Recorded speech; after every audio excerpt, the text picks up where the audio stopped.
welcome to episode 7 of the Mindful Melbourne Maker podcast. My name is Kath and I'm a knitter, crocheter, knitwear designer and all-around maker living in Melbourne in Australia. This is my YouTube channel where I talk all about the things that I've been making and I share a lot of those things with you. It's mostly knitting, but it's sometimes other crafts as well. Welcome to any new viewers who are joining us on, or joining me on this episode, and welcome back to everyone that's been watching so far to the other episodes.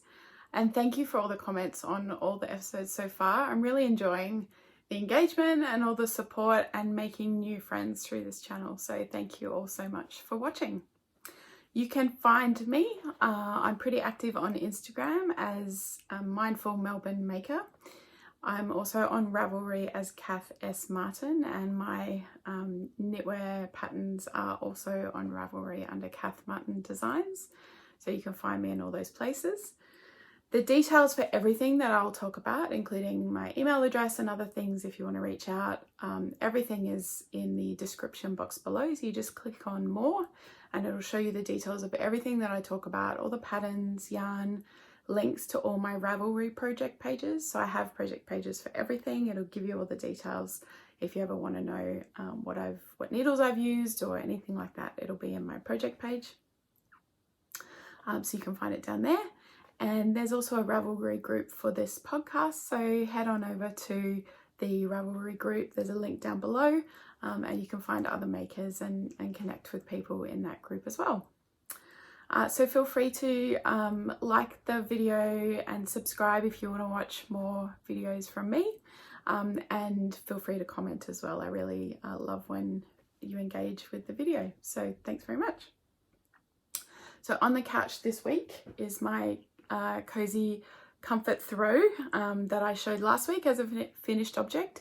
It's been getting a lot of use in this room by my kids, and it's knit out of my Knit or Die advent from 2023. It was a rainbow advent, as you can see, and it was a great pattern. So if you want more details on that blanket, have a look at the last episode. So over the last 2 weeks, what's been happening? So my husband and I had our wedding anniversary, so we celebrated 21 years. I know I look very young, but yes, it was our 21st wedding anniversary, so we celebrated that with a nice dinner out.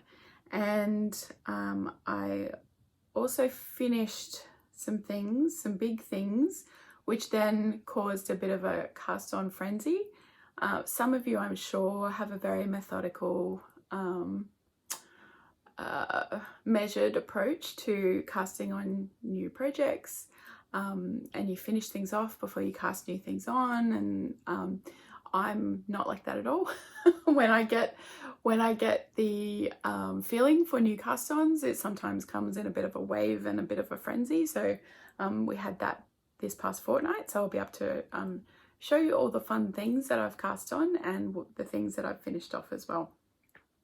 But before we get into that, I just wanted to remind everyone about the knit along that's going on at the moment. So it's the Aussie sock along, so I'll put the hashtag there, and it's essentially a knit along to knit any socks by an Australian knitwear designer. So they can be tiny socks, big socks, fingering weight 4-ply or 8-ply DK weight, any sock pattern you want, as long as it's by an Australian knitwear designer. So join in, whips are allowed, so join in. You can join in by posting your socks. They can be works in progress or finished objects, whatever you like, in the Ravelry thread for the knit along, which there's a link down below for that. Or you can post it on Instagram with the hashtag Aussie sock along. There is also a bundle, a favourites bundle in the Ravelry group. There's a link in there if you're looking for ideas of Aussie sock designers. So obviously I've got a couple of patterns out there, the Canberra socks and the Hobart socks, which I'll talk more about in finished objects. But there's heaps of other really great Australian sock knitwear designers. And there's lots of ideas for that in that bundle. And if you know of a sock pattern and it's your, you know, an Australian sockwear designer, and you want to suggest that I add it to the bundle, just pop a comment down below and I'll pop it in the bundle. But the knit along is going really well. There's been lots of posts popping up on Instagram, and there's some posts in the Ravelry thread already, which is really, really great. And over the last couple of episodes, I've shown some prizes that will be available to people that enter into the knit along. So if you finish, or even if you just participate, you're eligible for prizes. And we've had some really lovely prizes donated from some wonderful people in the last couple of weeks. So Ali, who is The Ordinary Joy on Instagram. Now Ali was in my test group for both my Canberra socks and my Hobart socks, and she's absolutely lovely. She sent some, she must have a very big stash. She sent some spare skeins from her stash to use as prizes and also giveaways. So we're going to have some extra prizes in the knit along. So we've got a skein from Great Southern Yarn, and we've got a beautiful skein from Obsession Yarns, and these are Australian dyers. And then we've got this one as well, Gusto Wool. I haven't heard of those. I don't know if they're Australian. I don't think so. Looks like made in Turkey. But yeah, so there's some beautiful prizes that'll be in the knit along. So thank you very much, Ali, for sending those through. And also a lovely viewer reached out who has a small business, Danny. Her business is called Coven Designs. There's her tag. And she sent a lovely skein of yarn as a prize for the knit along. And she also sent some really lovely little stitch markers, and rather than get them out and try and show you here, I've taken a bit of a video, so I'll put that there.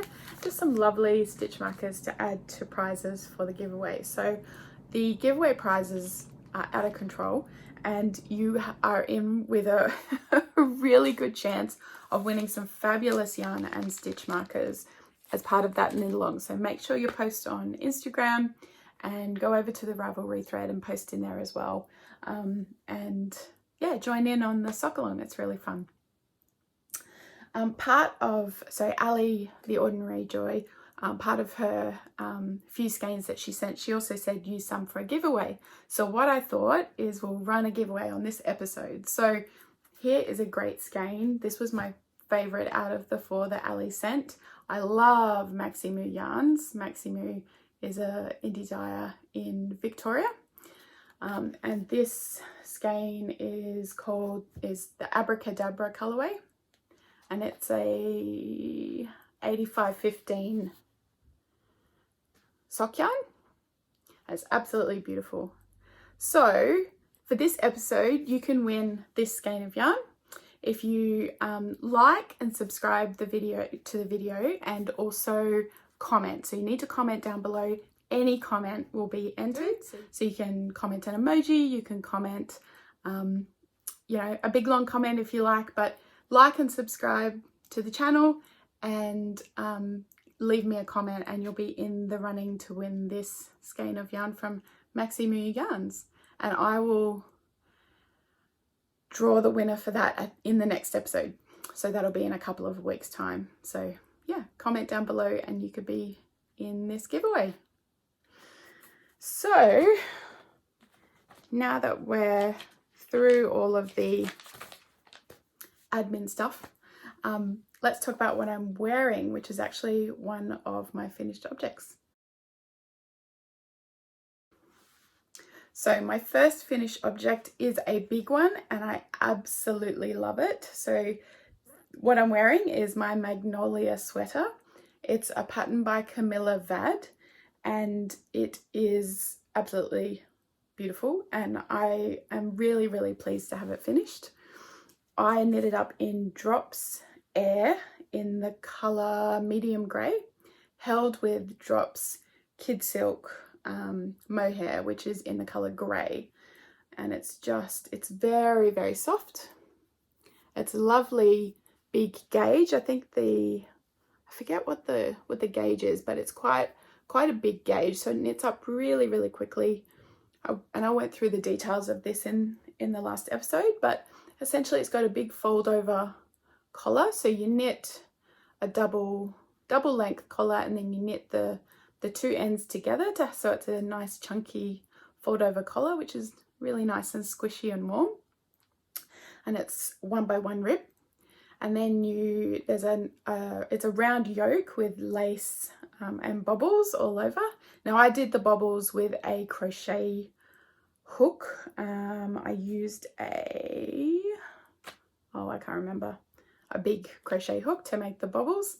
And the jumper is knit up on mostly 6mm needles. Yeah, and then I split for the body. I did so there's 1x1 rib on the hem and on the cuffs.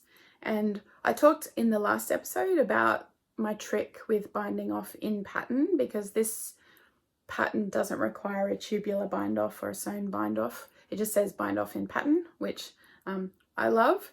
But what I do is actually bind off inside out. So I bind off in pattern, I knit the knits, purl the pearls, and you know, pass one stitch over each pair of stitches that I knit.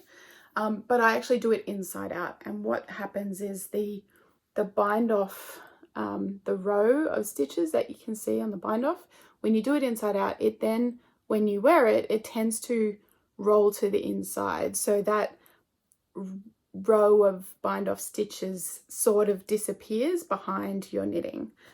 So that's my little trick for that.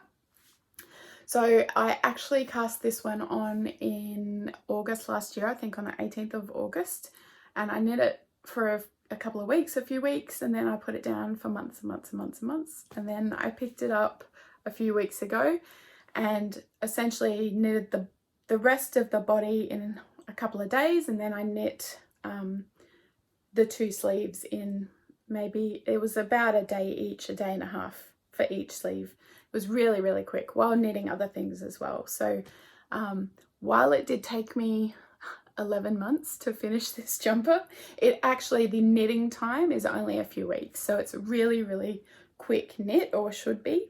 And it's absolutely lovely. And it's very, very, it looks hard and very impressive and intricate, but it's actually really, really easy lace. It's not complicated.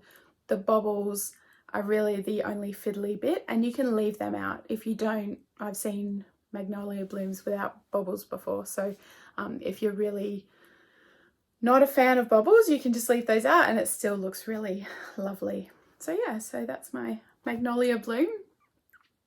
Very pleased to have that one off the needles, and having this one off the needles because this was the last jumper that I had for me on the needles. So getting this off the needles was what then precipitated a crazy cast on frenzy, but we'll get to that in works in progress.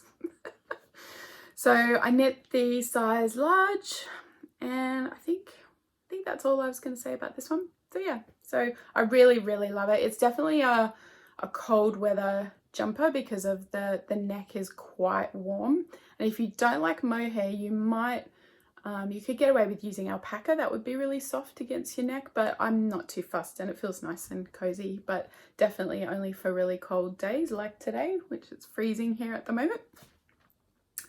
Okay, so my second finished object I showed as a work in progress last week, and it's very exciting because it's also my pattern release, which this was released over the last 2 weeks. So I think last week I released it. This is the Hobart Socks.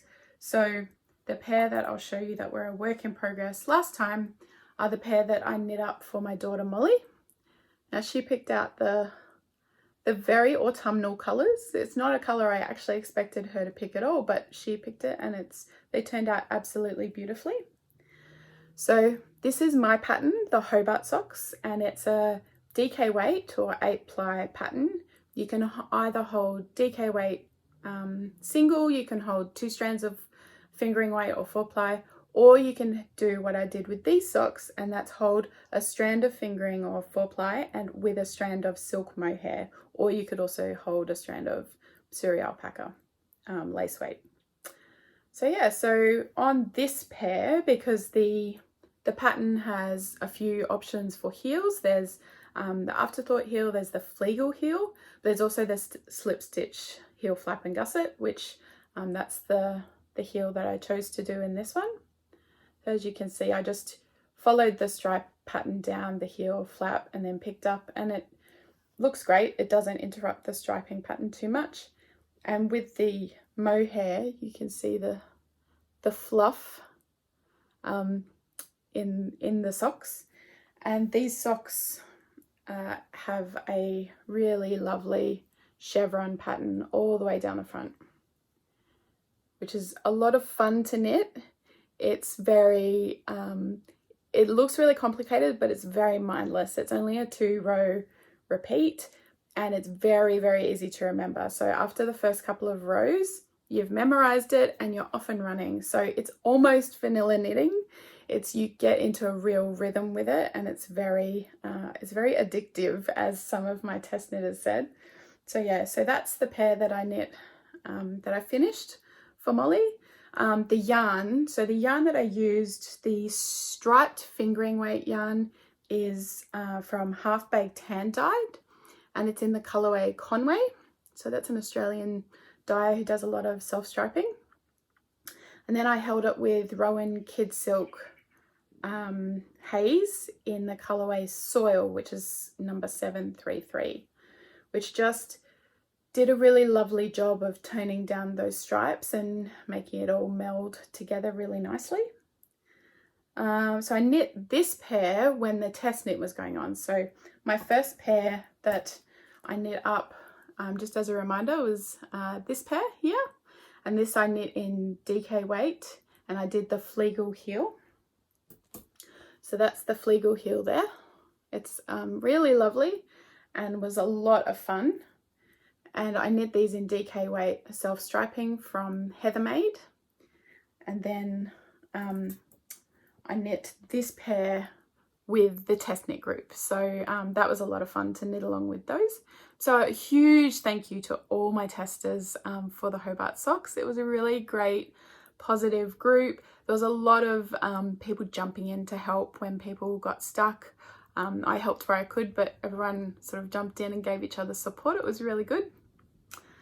And I started these on the 21st of June.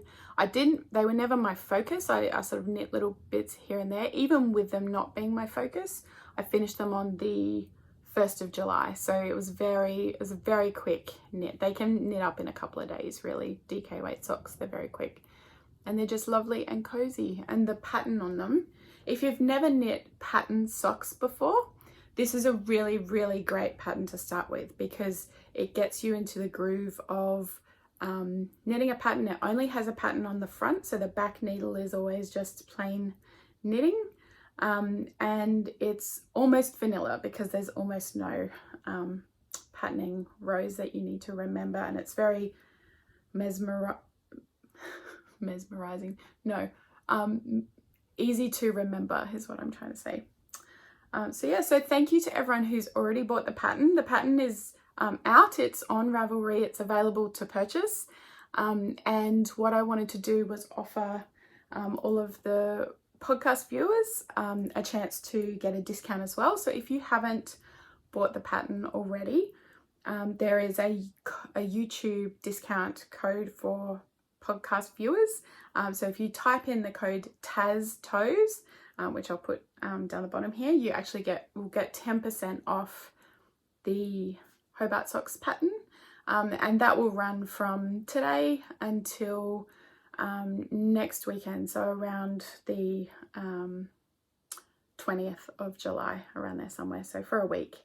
But yeah, so a 10% discount. Use the code TASTOES, grab the pattern. It's heaps of fun. There's lots of options for cuff and heel, so you can learn the fleagle heel, you can learn the chevron patterning if you haven't done that before, and have a look out for the self-striping sock yarn from HalfBaked Handdyed and Heathermade, because they're absolutely great. I really love them. So yeah, so that's my second finished object. And I think, oh, and my third finished object was actually, I just finished in the last couple of days, but it was actually very quick once I got almost to the end. Then it always goes very quickly towards the end, doesn't it? So this is the Manhattan hat by Tori Yu. So I had cast this on. This was a work in progress last week. I've finished it off. I started knitting it for my daughter Molly, and I've knitted up in Avely Finnsheep wool, which is 100% wool, and it's the 8-ply wool. So this is actually a worsted weight pattern, but I knitted up. She has a relatively small head, smaller than mine, so I won't try this on because my head is huge. But yeah, so I knitted up. It's a worsted weight pattern, so that's about 10-ply, I think. And I used 8-ply, which is fine. I did the adult small size for her. And so I knitted up basically as per the pattern. So I started this one on the 25th of June and I finished on the 10th of July. So it knit up pretty quickly, and it's essentially just a big long tube of 1x1 rib with a very cool set of decreases on the top. So I'll talk you through that. So with this hat, the pattern did say at the start to do a tubular cast on, which I'm happy to do. I'd have to look up the video again and grab different needles, and it was all a bit of a faff. So I actually used the alternating cable cast on, and as you can see, it leaves a finish that is very, very similar to tubular cast on and is way easier and quicker in my view. So I've used it before for hats. It's really, really great. There's lots of YouTube videos that show you how to do it. So yeah, so alternating cable cast on is what I used for the cast on. And there's also in the pattern, there's 2 options for the decreases. So the first option is to continue knitting the normal way and to do the purl decreases. And then there's also an option in there to turn the hat inside out and do the decreases, but do them knitwise. So knitting decreases rather than purling. I'm an English knitter, and I don't know whether that is usual, but I don't mind purling. It's quite easy, it's rhythmic, it isn't tricky. So the purl decreases, even though there is some purl 2 together through the back loop, I don't mind doing it. It's fine, it's easy. So I just did that. I kept knitting it the right way out and I did all the purl decreases, and it turned out really, really nicely. Like the decreases look really neat and really nice, and I really like how it turned out. So I think if you maybe for continental knitters or people that are maybe a bit looser, the purl decreases can leave it looking a bit messy, and you might want to try the knitwise decreases by turning it in the other way.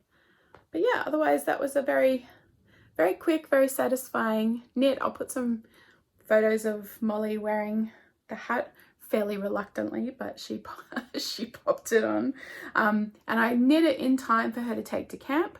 Whether she does take it to camp or not is a whole nother story. I think she made some comment about she doesn't want to lose it, so we'll see. But it's, yeah, a lovely, lovely yarn, lovely hat. I think I've mentioned in the last episodes, this yarn is naturally dyed with, it's in the colour Indigo 1. And it does, when you knit it, it leaves your hands very blue. So I'll be glad that this is my last project with this one for a while, because I got sick of having blue fingers. But yeah, so that was a good one. I can see myself knitting more of these in the future because it was very, very straightforward, very fun, and makes a really nice shape. So yeah, the Manhattan hat by Tori Yu. So yeah, so that's my last finished object. Let's talk about works in progress. Okay, works in progress. So my first work in progress is my Bubbles and Brioche shawl by Stephen West, and it's in this doggo bag by Patel Knits. One of my absolute favorite bags. There's a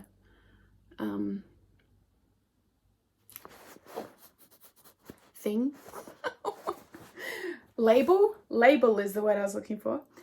So this is a shawl that I'm using my Hodgepodge Skeins 2023 Marine Advent for. So 24 mini skeins plus a main skein colour to knit up the Bubbles and Brioche shawl.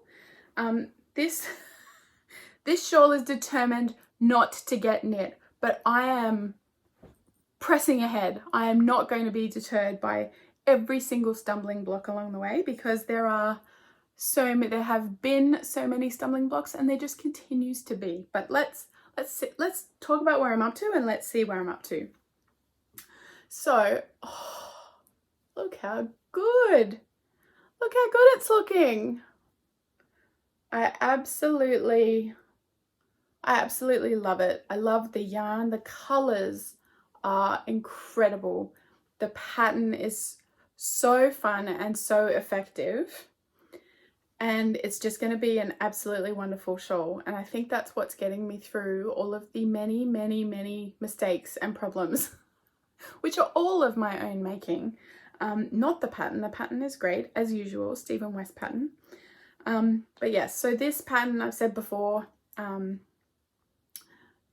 isn't an Advent pattern, but I've made it into one because there's actually 24 bubble stripes in the shawl, and so I was able to use the 24 mini skeins for the bubble sections, and then I've used the main skein, which I'll show you in a sec, together with a neutral kind of white yarn for these other sections. So we've got the first brioche section, which is there. Just a lot of fun, just a little section, so it's very sort of low risk if you haven't done brioche before. Then there's a garter stripe section, which is very easy, obviously just whipping back and forth with knit stitches. And then I think last time I was where that little stitch marker is, so that's where, when I showed it last time, I was at the end of that bubble section. And so since that point, I've done all of the brioche, which actually took quite a while. There's a lot of stitches, more than 400 stitches now. So 2-color brioche, 400 stitches, quite a lot of rows, but finished that up and it looks absolutely great and is so squishy. I love brioche because, see, the back is the opposite colors. And then I finished that section off, and I'll talk more about that in a sec. And I've started on the final bubble section, and I've done 3 of the colors. So I've got 5 colors left to do, and then the bind off, and then I'll be done. So I think I showed you last time that I actually put in a lifeline at the very start of this brioche section because it was so long. I'm not an expert brioche knitter at all. I've done brioche a couple of times before, but not very often. And I'm not super confident in being able to fix mistakes. There's lots of videos about how you can fix mistakes, but dropping down in normal knitting, I'm very confident to sort of drop down and fix things up and lift stitches back up and that sort of thing. But in brioche, it's a little bit scary. So I popped a lifeline in right at the start, and I just threw the little holes in your interchangeable needles. So I always use my favorite needles are Chiaogu, generally the metal interchangeables. And through that little hole there, I popped some embroidery floss before the final row of the dark blue. And I just knit that final row with the embroidery floss through the working needle, and it pulled the floss all the way through so that I had basically a line of thread holding the stitches on the very last non-brioche row. And then I could start the brioche feeling like I had a bit of a safety net. If I had to rip back, I could rip back and I could easily pick up the stitches using my lifeline. So that gave me a bit of confidence. So the 2 yarns for the brioche section are the main colour from the Advent, which is this colour here. And this is it's the Ocean Waters colorway. Ocean Waters. and it's from Hodgepodge Skeins. So that's that colour there. And I'm holding that or knitting it with this yarn here, which is, I think, Regia 4-ply silk. It's a premium yarn with the silk. So it's in the colour 2. Colour 2. There we go. So those are the two yarns that I've used for the brioche sections and for the garter stripe. And I got through the brioche pretty unscathed. I did get to a point where when I was knitting across, I got to a point where the stitches looked a bit weird, and I could tell that if I knit it how I was knitting everything else, it was gonna do something weird. There was going to be yarn in the wrong spot. So I had to sort of look at the stitch next to it and work out where the yarn over should be, because the yarn over had sort of dropped off and done something weird. I managed to fix it and kept going, and it's fine. So whatever little mistake I made, I managed to fix that one mistake. So I'm very proud of myself for that. And then when I finished the brioche, I knit the first row of the normal knitting in the bubble section, and then I pulled out the lifeline. So that's all done. What I did do, I've talked in previous episodes about a big mistake I made where I had to rip back sort of half the shawl because I'd missed a row of increases. This seems to be a theme for me in this pattern because I knit the very first row after the brioche, and I think I was so focused on, okay, I finished the brioche, I just need to knit this row and then I can pull out the lifeline. I looked at the instructions for the row and I thought, yep, I know what I'm doing, and I knit across, and I got to, I think I had about 20 stitches left, and I looked at the pattern and that the rest of that row, the instructions for the whole row, and it actually had increases throughout the whole row that I had yet again missed. But because that first row was like closing off the last brioche row, I just thought I have no interest in tinking back more than 400 stitches. So unknitting basically more than 400 stitches where sort of undoing brioche knits. I just thought, no, I'm absolutely not doing that. So I finished the row off, and then I worked out the rate of increase required for the following row. So I actually did the increases for that first row I did in the second row. So in the purl row, I just did make ones throughout as required, and I got to the stitch count number that I needed. So I managed to fudge that. And then I just was not paying attention. So that very first color, these are sort of 6 rows each. And you do some fancy stuff to make them into bubbles, but each of the colors, you do 6 rows of each color.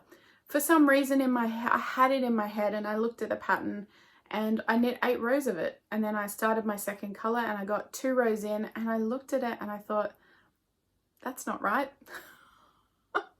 So this shawl is going to be the death of me. But I just thought, no, I'm not going to let it beat me, and I'm not going to put it into the project bag and put it in the naughty corner, because then I won't pick it out again for weeks. So I immediately got out a smaller needle. So I think it was about a sock needle size, 2.25. And I picked up 400 stitches and I picked them up about halfway through that first row of color, where I would rip back to. So I basically picked up, I had this needle left in, I picked up all the way along, and then I pulled this needle out, the top needle, and I ripped all the yarn back to that picked up row, and then I just kept going, but correctly. So I did, instead of knitting 8 rows, I knit 6 like I was required to do. And I got back on track. So it was very quick. I fixed it relatively quickly. It was super annoying. And I just thought it's very typical of this shawl, because it is in fact trying to just undo me, but I'm not going to be deterred. So I have 5 more color stripes to do. I think it moves into greeny colors, so that'll be really nice for the end. And then there is a I cord bind off with a twist, which I won't tell you about now, but hopefully I'm hoping to focus on this over the next couple of weeks, and I'm hoping that it will be a finished object in the next episode. Let's not pressure myself, but that is the hope. So I'll be able to show you the bind off then. So yeah, so that's where I'm up to. Let's move the little stitch marker up. So did I tell you everything? So with the, I did time myself yesterday when I was doing one of the rows, because I thought, well, let's see kind of how long I'll have left to knit. So knitting across one of these rows from start to finish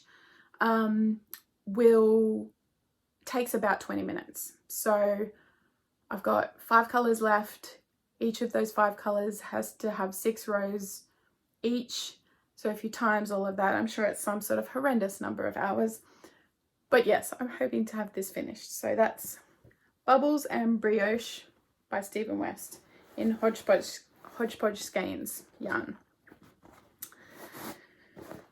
So yeah, so that's work in progress number 1.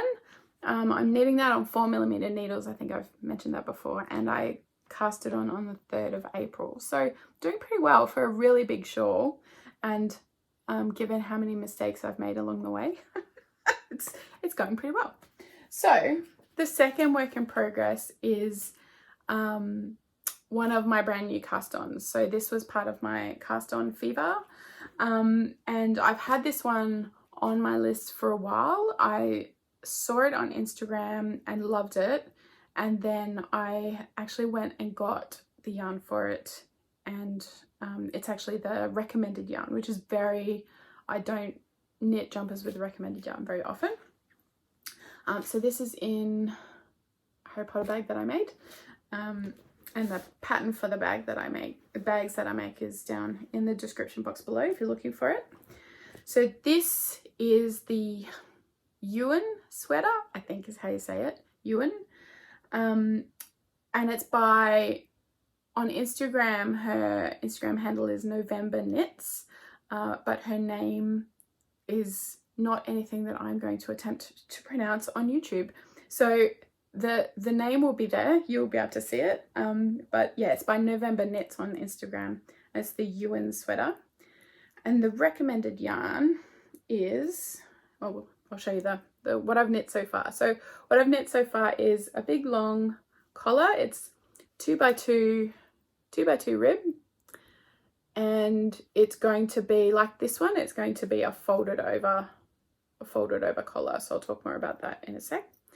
But I've got my little stitch marker, I think, or my beginning of round marker. I think that one's from Lovely Little Yarns, who I don't think you can get things from before. I might get things from anymore.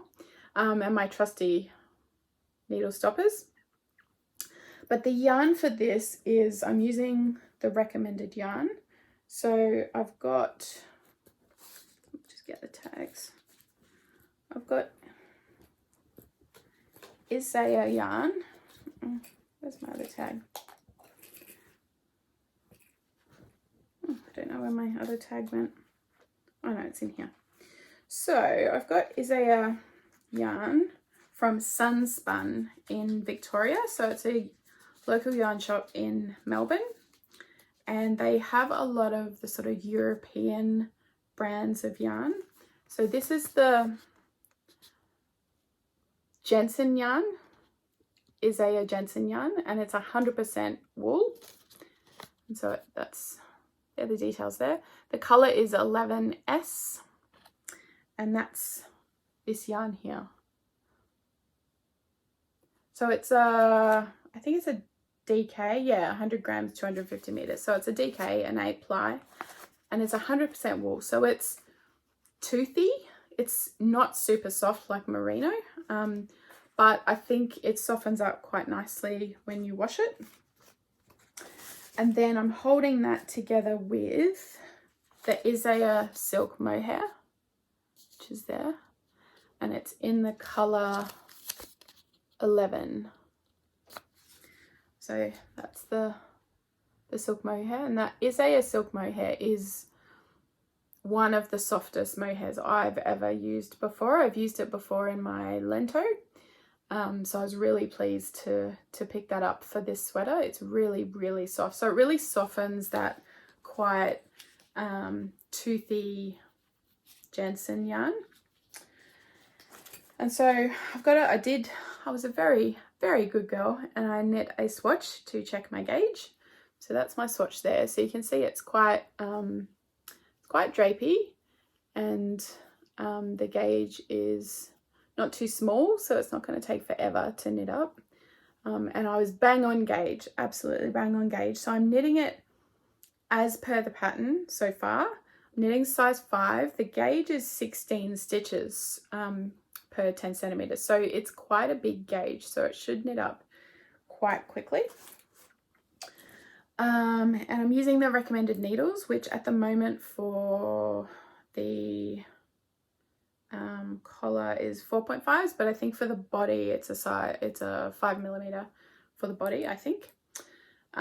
Yeah, so I've knit it's a raglan sweater, and so it has this really nice folded over cozy neckband, and it has raglan, and then it actually splits very high on the side and has a split hem front and back, but it's a very high split, so there's a lot of ribbing on the front and on the back. I don't mind knitting ribbing, and I really, really like the look of it. So yeah, I'm very excited to be knitting this up.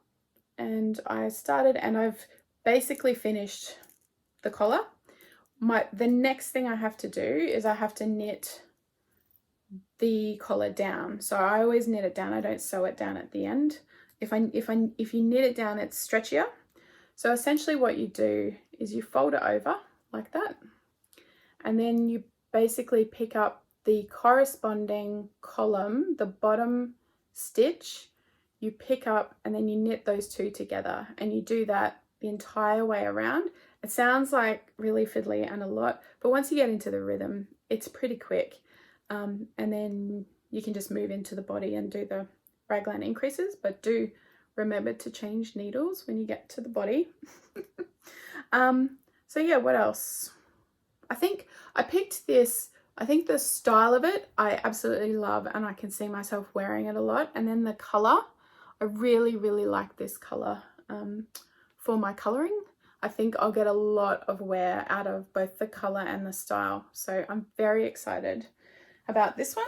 And that was, although it was a bit of a frenzy cast on, I did already have the yarn and I had the pattern, and so it was on my list. So that's the Ewan sweater. So hopefully I'll be showing progress on that one each episode. The next one is a bit of a longer term whip that I've been showing you, and I'll just show it every now and then when I make good progress.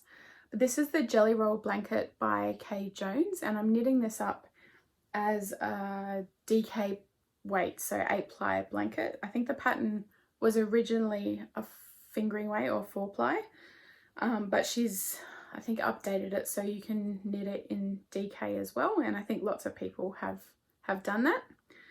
So it's essentially a blanket where you just knit big strips, and then you pick up and have this really, really fun, great join between the strips. So I'm not knitting the join according to the pattern. I'm knitting the join according to a slight modification that was done by Kay Litton, who's the Crazy Sock Lady on YouTube and on Instagram. On her project page, there's notes for how you do this. I've actually copied and pasted those project notes into my own project page so I can just easily reference them. So if you click on my project page link down below for this, you'll see those notes and you can follow it if you like. But essentially it just gives you this really lovely visible double kind of seam down the front, which is, I think, really cool effect. And it's just really fun because you knit back and forth with your DK yarn scraps, and it's a lot of fun. So where I was up to last time I showed this was actually right down the bottom of this third strip. So I'd finished the second strip and I was right down the bottom of the third strip, and you can see that I have knit the entire third strip. So you can see some of my scraps are really tiny, and I just pop them in between big chunks. So some of the scraps are much bigger. I think about that is about a 10 gram or maybe a little bit more. But I'm not fussed about the size of the scraps. I think the scrappier and the more chaotic, the better. So I've got some nice self-striping in there, and then some scraps. Here I had a couple of advents of DK weight speckly yarn from Little Woolly, and I've popped those scraps in. So this strip, you can see little, I think that was a Woolen Works yarn, and then that one I think is a Maxi Moo. This one was Frankie Gray Fibers from Canada. And then I finished that one off, so that's the top of my blanket. And I've started on the fourth strip. So yeah, and there's actually two colours in there, but they're really similar. So yeah, so it's really fun. I tend to knit this on Sundays as a bit of a scrappy Sunday, you know. I spend a couple of hours adding to my strips, and the strips grow really quickly because it is DK weight yarn. I'm just moving the stitch marker while I remember. Because it is DK weight yarn, the strips grow really quickly. I don't think I would finish this blanket in under 10 years if I was knitting it in fingering weight, but with DK, it's really quite quickly and quite quick and quite satisfying as well. And you can just see I don't have any kind of color management or anything going on, which I'm just really enjoying. I think it looks really fun and it's a lot of fun to knit. So I am knitting this on 3.75 mil needles. I just have a relatively short fixed circular needle. I think they're Addy ones, which are not my preference for garments and things, but for scrappy projects I'm happy just to use what I've got. So I cast this on the 5th of April, so doing pretty well for a big blanket to have already done this much. So it's a really fun project, really enjoying it, and I've gotten down, I think, and it's definitely outgrowing this tiny basket now, but I've gotten down, this is my DK scraps that I have left, so I'm thinking I will probably, out of those scraps, get a couple more strips, but I suspect I'm going to need to collect some more DK weight scraps to be able to finish it off, because another 2 strips wouldn't be wide enough. But yeah, that's okay. We can, I'll have a look at the sheep show for some scrappy packs of DK weight yarn, and I can work on that project some more. So that's a really great fun one that I've been working on. Now my fourth work in progress, my fourth whip, is also a new cast on, and it might seem a bit crazy and you might be like, how many shawls does one person need on the needles at any one time? And how many Stephen West shawls does one person need on their needles at any one time? But the answer is always, you can never have too many. So this is in a bag by Crystal Cat Stitchery. Her tag is there. And I absolutely love this bag. I got this bag at Bendigo, the Australian Sheep and Wool show last year. And it's one of my absolute favourites. So this is the Starflake shawl. So the Starflake shawl was one of Stephen West's mystery knit-along shawls. It was actually the mystery knit-along in 2019. It was the 10th anniversary shawl of the mystery knit-alongs, and I've wanted to knit this one for a while. I had the yarn set aside, surprisingly different yarn, but I'll go into that in a sec. But I had the yarn set aside for a while. I had the pattern and it was on my list, and there's been a few things that have been tempting me to cast this on lately. So the first one is that Lisa at 72 Stitches on Instagram, her podcast is Knit All the Yarn podcast. She's running a knit along. One of the knit alongs this year that she's running is Knit All the MCALs knit along. So if you knit any of the previous Stephen West MCal shawls, you can enter into Lisa's knit along in her Ravelry group. And I've wanted to and have started knitting the previous year's MCals that I hadn't knit before. So I knit Shawlography last year and really enjoyed that. And this was on my list of previous knit along or mystery knit alongs that I wanted to do. And then one of my friends in my knit group, Alex, actually cast this shawl on probably a few weeks ago, and she's very far in. I think she's much more of a monogamous knitter than me, so gets, you know, good progress on things quite quickly. But she cast on, and I thought, oh, it's always quite fun to knit with other people when they're knitting the same thing. So I thought, oh, I'll cast on soon. So I got the yarn out, and then I thought, oh, I've got too many things on the needles. I'll finish off my bubbles and brioche, and then I can cast this on. And then, added to the peer pressure, Lisa at 72 Stitches said she was thinking about casting on this shawl. So I sent her a message and said, hey, let's knit this together. That'll be lots of fun. And she said, yes, great idea. So Lisa and I are kind of knitting along on this one. Well, I say together. Lisa is going to streak ahead of me because she is very productive and very fast, but it's fun to be knitting along with someone. So, you know, you go at your own pace, Lisa. I will be spurred on by you. And then also my friend Sian, who's the obsessive maker on YouTube and on Instagram, when I cast on, reached out to me and said, oh, maybe I should cast on too. And I, of course, completely enabled her and said, yes, cast on.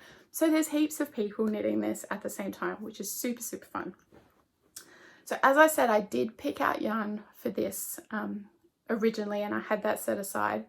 When I was looking at it, when I was going to cast on, I thought the contrast for this shawl in the example photo is a really high contrast, and it's really, really nice. And the yarn that I picked out was not a high contrast, and I just thought, I'm not sure I'm going to be super happy with that. So I grabbed some different colors, and I landed on something that I'm now very, very happy with. So I'll show you what I've got so far. So it's a very fun start because it's completely different and crazy shape. But there is the start of my Starflake shawl. And so you're knitting all these little parallelograms, essentially, back and forth. And you know, cast on, and then you bind off with I-cord bind off, and then you pick up stitches and you knit the other parallelogram. And so it's very satisfying, and each little one of these shapes feels like a finished object. Like you feel very like you've achieved something when you've knit this tiny shape. And I love that about Stephen West shawls. A lot of his shawls are like that. There's this sort of modular knitting that feels very satisfying because you get that sort of endorphin rush when you finish each shape. So I really, you know, highly recommend. But it's lots of fun. And so there's this shape to start, and then I haven't looked ahead in the pattern, but there is lots of brioche, there's eyelets, there's short rows, there's garter ridges, there's all sorts of things. So it's going to be a lot of fun. I find with Stephen West, with these kind of crazy patterns, I just take each step as it comes, and it all works out in the end. So I think Lisa has already finished her parallelogram kind of shape. Alex is already well into the rest of the shawl and has done brioche and other things, and I think Sian is going to be casting on soon, so I'm somewhere in the middle of the pack, really. And obviously I want to focus on my bubbles and brioche, but this one's very fun to just pick up and knit a little bit on the parallelograms. So what yarn am I using? I am using 2 colours for the time being. There is always the opportunity in Stephen West shawls, especially the mystery knit-alongs, to add colours. I think he calls them colour opportunities. And there's also opportunities to chuck in some extra texture, so adding mohair or alpaca silk to sort of add pops of colour or add pops of texture. So I'm going to be on the lookout for opportunities to do that. I don't want to make it too crazy, but these colors are pretty out there anyway. So these are my two colors. Aren't they amazing?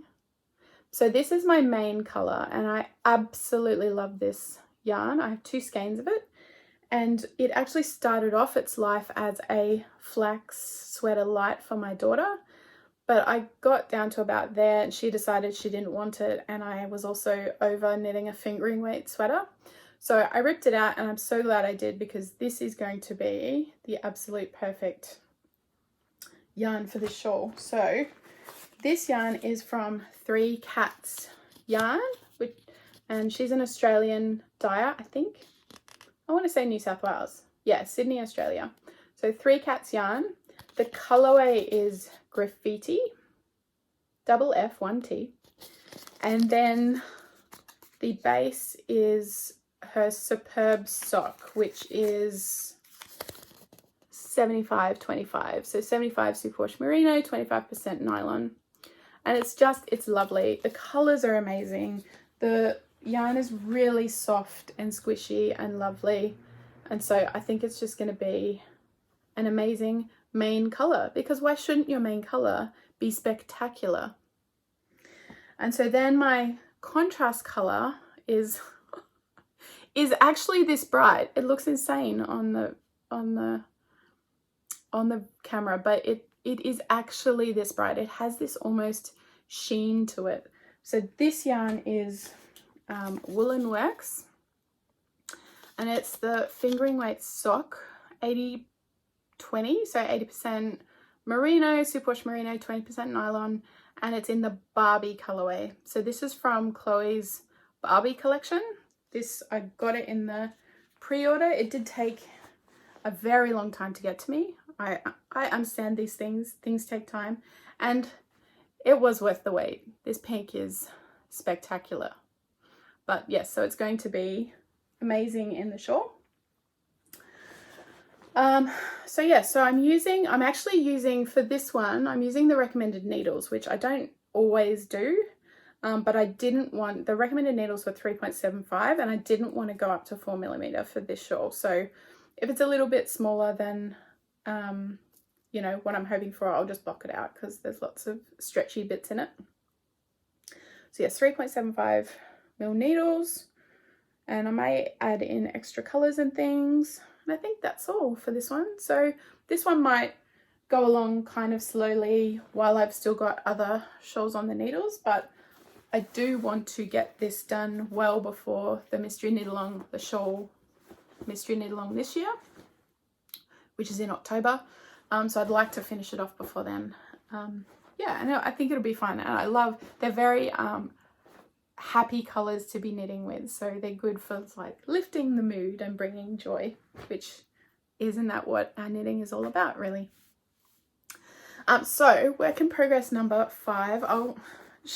I've got 6 to show you today because things are out of control, but it is what it is. And it's also not all my works in progress, but I do work on other things, but I just show you the things that I've made the most progress on, just otherwise we'd be here for 4 hours. So this is in one of my Patel Knits quilted bags. Really, really like this bag. And this is the Ghost Whisperer top. So this was also a new cast on. When I finished this jumper, I was like, let's cast on all the garments. And I thought, well, this one hardly counts, because this one is a top. So it's Ghost Whisperer by Park Williams, and it is knit in a single strand of silk mohair. And so this is the silk mohair that I'm using. So I've got 2 skeins of it, and it's from ZigoZago, which is a online mostly yarn store. I think you can also book by appointment to go there. It's in Castlemaine in Victoria, and they generally also have stalls at Indigo at the Australian Sheep and Wool show, which is where I got these 2 skeins. This is the Faerie Kidsilk base, which is 70% mohair, 30% silk, and it's in the color Paper Lanterns, and it's absolutely beautiful. So it's mostly, when you wind it up, this is what it looks like. So it's mostly this sort of grey silver, but it's got these sort of soft pops of dark colors and light pinks and blues and grays, and it's lovely.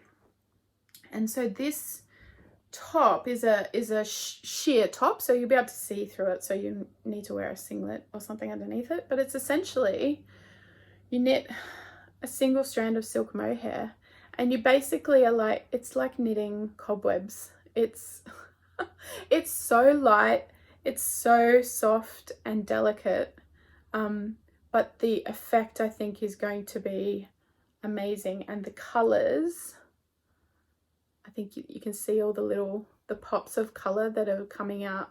It's just going to be a really, really lovely layering piece.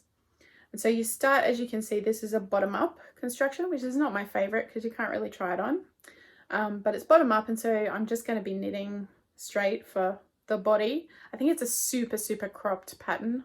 I'm not going to be making it super cropped because, you know, mid 40s. But yeah, so I'll knit the body to as long as I want it and then do the top. And it's got little short sleeves and things, so it's going to be very, very nice. So this one I cast on the 6th of July. It's on a 6.5 mil needle, so it's really quite chunky needles, and the gauge is really big. It's a 12 stitch gauge, which is quite big, so it grows pretty quickly as well. And I'm knitting the extra large, which I think will give me a little bit more positive ease than what the pattern recommends, but I just thought if I'm at all slightly tight in my gauge, because I didn't gauge swatch for this one because it's crazy, I just thought, oh, I'll just go up a little bit. It doesn't matter if it's a little bit looser. I don't think it will be looser. It'll be fine. Now this one I had to restart. I knit probably 2 inches. I cast on, I knit 2 inches, and I took it to Knit Group and showed a couple of people at Knit Group who had knit this one before, and my cast on just felt a bit tight. Now this garment needs a very, very loose cast on because it's going around your waist, and because it's in silk mohair, there's not a lot of stretch to it, so the cast on itself has to be very loose. So I did do my usual cast on method where I hold the 2 needles together and I cast on over 2 needles, so it should give you a really, really stretchy cast on. But because it's silk mohair, my stitches were really close together, even though they were big stitches, and so it just didn't stretch enough. So I ripped it out, I recast on. This time I held the 2 needles, but I like spread my stitches out quite far on the needles, and I think it's going to be stretchy enough, so it should be fine. But I'm not a super loose knitter, so one of my friends, Sylvia, who has made this, hers looked lovely and looked very stretchy, and she's much looser than me in terms of knitting, so her cast on was, I think, naturally much looser. So just a warning on that one, when you cast, if you're going to make this and you're casting on, just make sure it's super, super loose, your cast on, because I did have to restart on that one.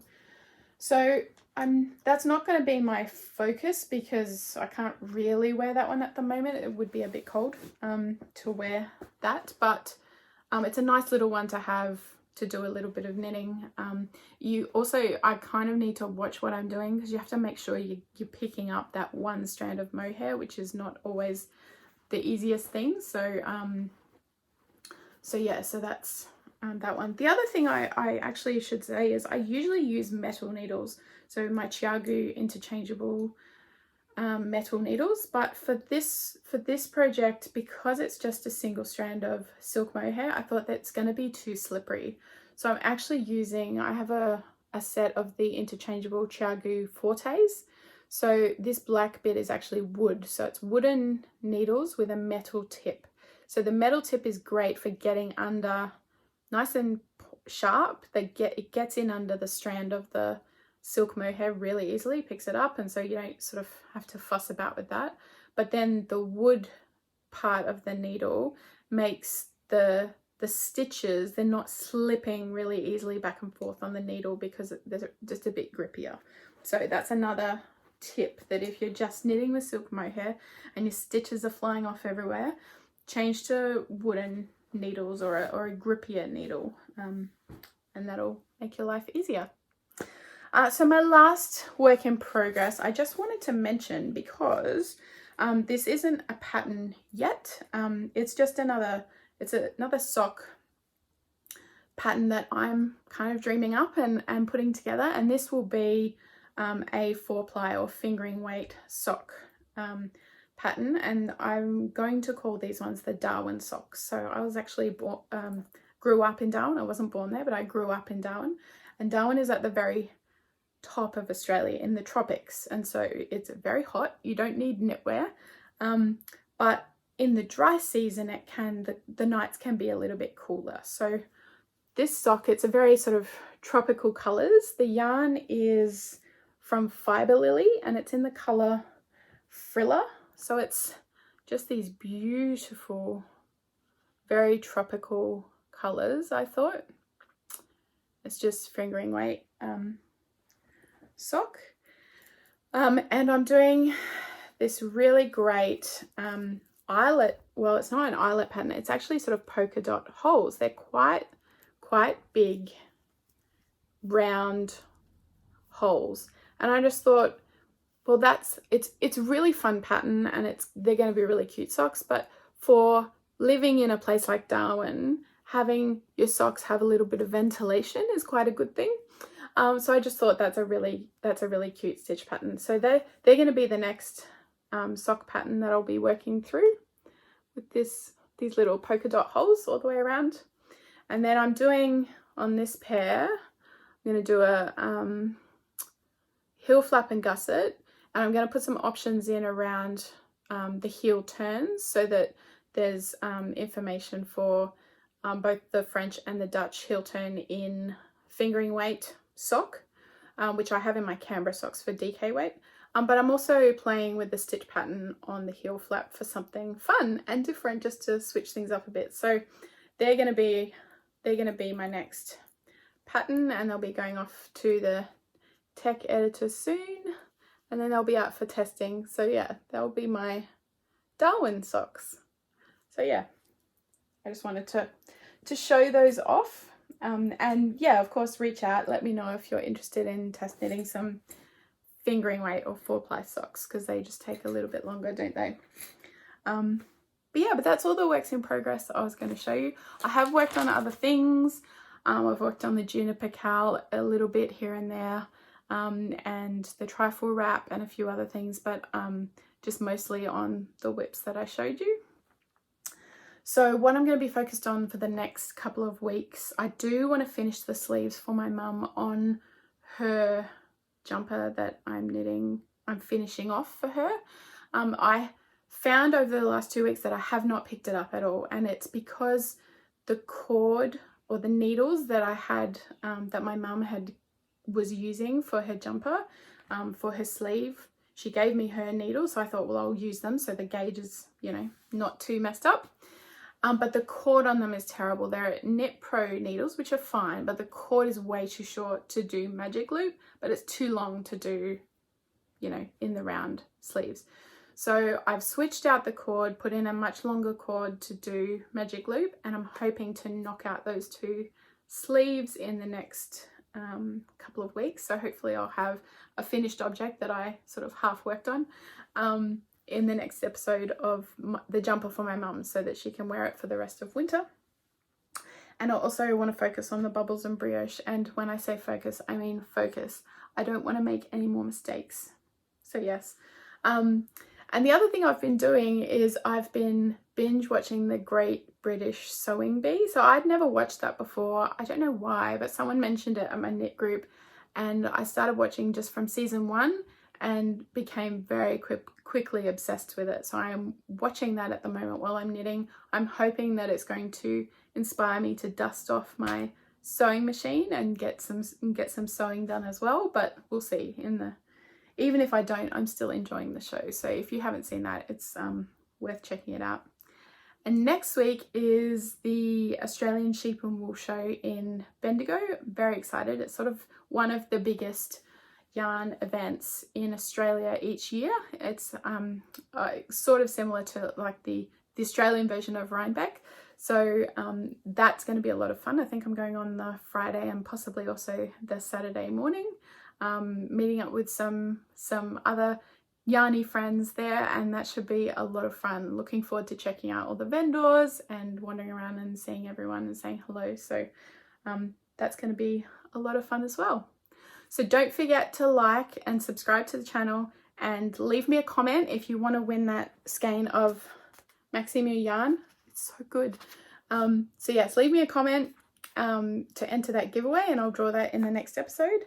And otherwise, thanks so much for joining me, and happy making. Bye.